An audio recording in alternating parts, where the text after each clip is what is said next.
tí Ọ̀túnba Emmanuel Fayose tó jẹ́ ọ̀kan nínú àwọn tó ń fihàn láti jẹ́ ọmọ oyè ẹgbẹ́ òṣèlú ti People's Democratic Party nínú ètò ìdìbò gómìnà tí ó wáyé lọ́dún tó ń bọ̀ ní ìpínlẹ̀ Èkìtì.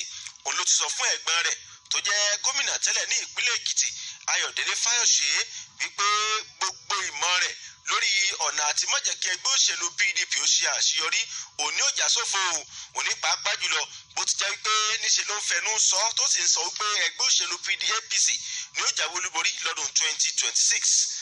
Olùfèròǹgbà hàn láti díje bí ipò gómìnà ní ìpínlẹ̀ Èkìtì ọ̀hún ní ọ̀rọ̀ kan tí ó fi ìta lọ́jọ́ Sátidé ló bẹnu àtẹ́lu gómìnà tẹ́lẹ̀ ní ìpínlẹ̀ Èkìtì náà. Ọ̀rọ̀ tó sọ lórí ẹ̀rọ amóhùnmáwòrán tẹlifíṣàn lọ́jọ́ Ẹtì Friday tó kọjá wípé ẹgbẹ́ òṣèlú PDP ó jáwé olúborí lọ́dún 2026 àtọ́dún 2027. Gẹ́bí Fáyọ̀ṣe bí ó ti sọ ọ nígbà tí Emmanuel Fáyọ̀ṣe ó tẹ̀síwájú náà rẹ̀ ó ló ti ẹ̀dá bẹ́ẹ̀ yóò dá káwọn ọmọ orílẹ̀-èdè Nàìjíríà kí wọ́n wà lójúlẹ̀ lákànfin sọ́rí kí wọ́n lajú wọn dáadáa lórí àwọn ọ̀rọ̀ tí Ayọ̀délé Fáyọ̀ṣe tó ń sọ lásìkò yìí nípa bí ètò ìdìbò ṣe ń kànlẹ̀kùn. Òní àti ìdìbò ẹnìkan ti sọ pé ẹnìkan ní ó jáwé olúborí. Òní ọ̀dà kí Fáyọ̀ṣe yéé ṣe bí Ọlọ́run nítorí Ọlọ́run nìkan ló mọ̀la.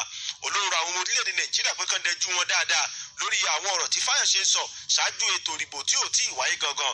Àbúrò Ayọ̀délé Fáyọ̀ṣe ọ̀hún tó jẹ́ Emmanuel Fáyọ̀ṣe òun ló sọ pé gbogbo àìṣedéédé àìsí ìjọba tó jíire tó wà nílùú báyìí òní tí ẹgbẹ́ òṣèlú APC tó dà síta ní orílẹ̀-èdè Nàìjíríà òun jẹ́ pé àwọn ọmọ orílẹ̀-èdè Nàìjíríà wọ́n ṣetán láti pa gbogbo ẹ̀dá bó bá di àsìkò ètò ìdìbò nílẹ̀ yìí.